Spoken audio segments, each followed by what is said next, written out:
Pew, pew, pew, pew, pew, pew, pew.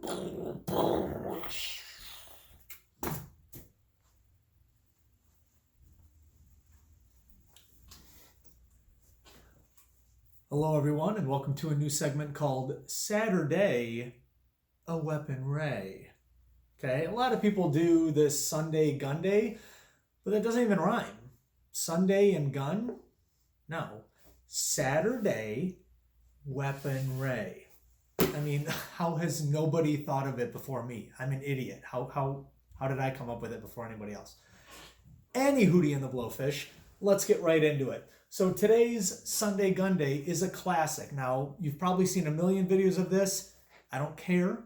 I'm going to do it, okay? We're going to be talking about the Glock 19. Now, I have done a lot to this gun, and it looks very different from what you would get out of the box. Okay, it is unloaded, okay, just so you know. All right, so let's get into it. So first of all, the Glock right out of the box is phenomenal. You really never have to worry about cleaning it, and it's going to run just fine. It does come with adjustable back straps here. This is just the stock one, but it does have a larger one and some other sizes as well. So you know, if you have bigger hands or smaller hands, you can definitely adjust that, which is nice. I like that they added that and the customization. Me personally, I don't love this grip. I don't love the stippling that they've done, and I just don't really like the shape. It just feels a little, I don't know, a little too round, a little too girthy. A little too girthy for me.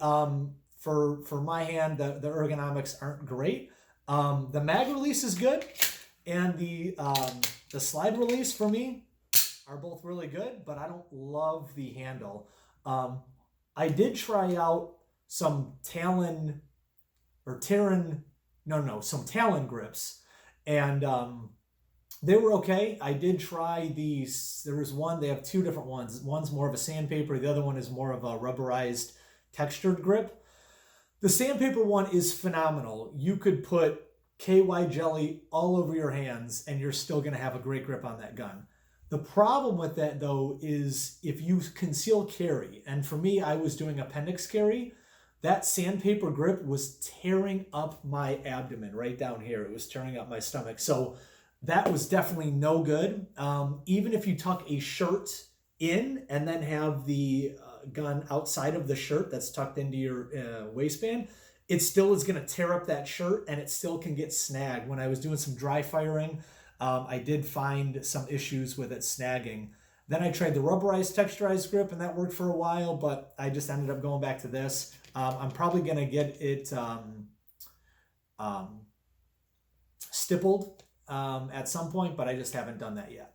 Okay, let's move on. The trigger is a stock trigger, just their stock trigger. It's okay. It's not great. It has a decent amount of take up.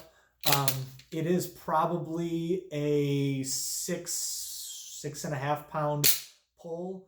The other thing that I don't love is that, I don't know if you can see, but the safety is right here, which some people have a problem with. I'm fine with. But the safety actually doesn't, this little shoe doesn't actually run completely flush with the trigger. You can still feel a little indentation there, or a little ridge, I should say. And so I don't love that. So eventually I'm probably going to change that out, but I just haven't yet. So some of the things that I have done to this, I do have an RMR on this, the Trijicon RMR. Trijicons are really great. They're probably the gold standard for, you know, a red dot that you would fix to a handgun.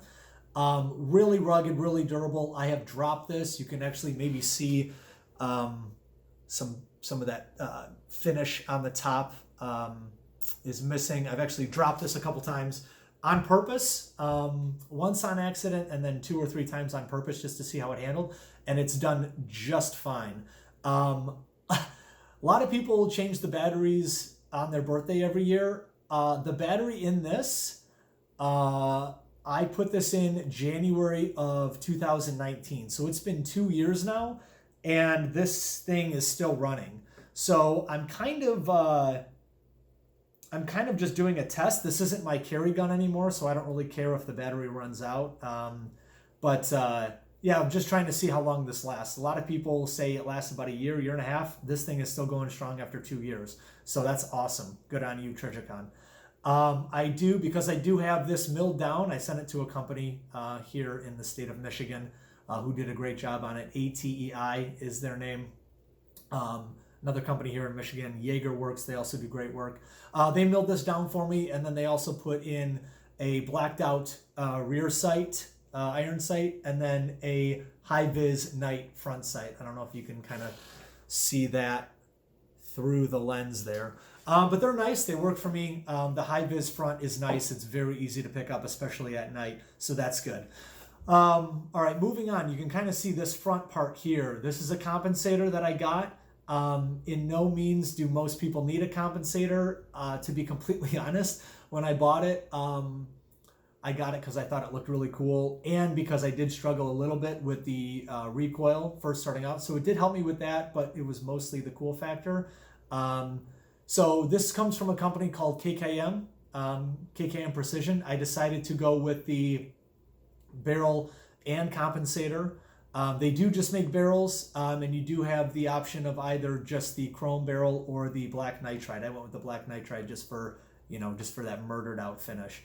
The one problem I do have with the compensator though is the threaded barrel is specific for this compensator. So if you wanted to take this compensator off and just put a thread protector on there, or if you wanted to apply a suppressor, you can't do that, unfortunately, because again, the threaded barrel is specifically cut just for this compensator, and nothing else will work on it. So that is a downside on KKM's barrel. So the compensator. So if you do go with a compensator, just know that if you take it off, you're just going to have to run the threads exposed, and you're definitely not going to be able to run anything else on this just because of the way that it's shaped. So that is a con when it comes to the compensator. Other than that, it does work great. Ammunition that I run through this. I was having issues with 115 grain because of the extra weight on top.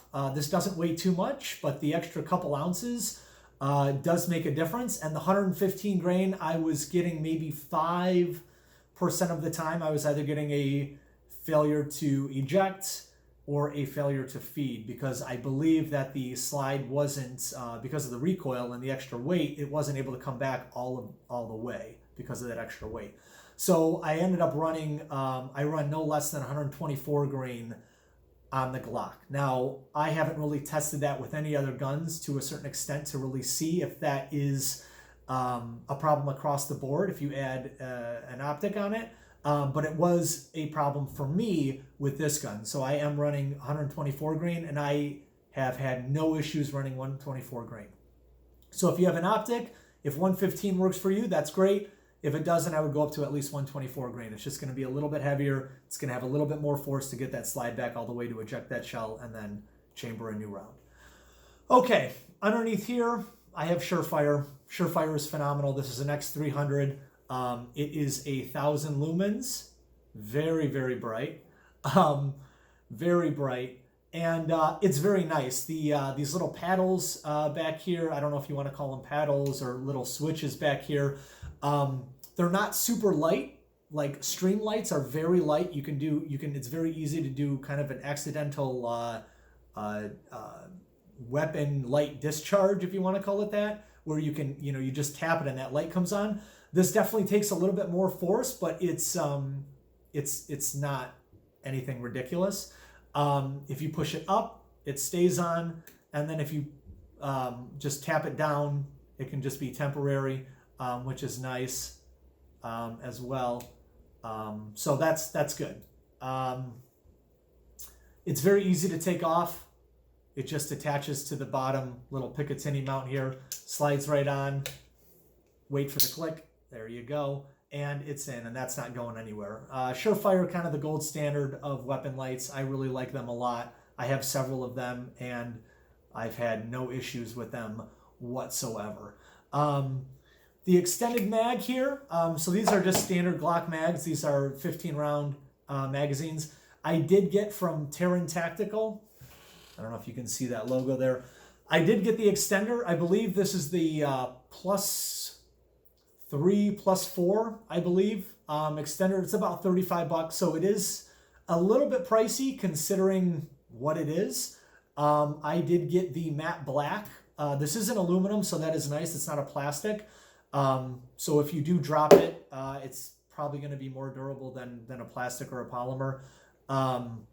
It has also this little retention pin in the back, so that it stays in place, which is nice.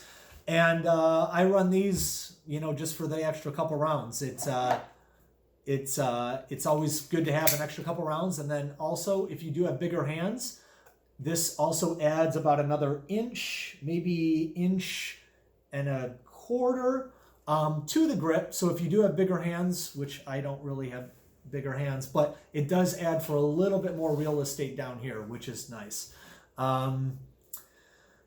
That's about it. If you have any questions, please leave a comment down below. Again, welcome to a new segment called Saturday Weapon Ray.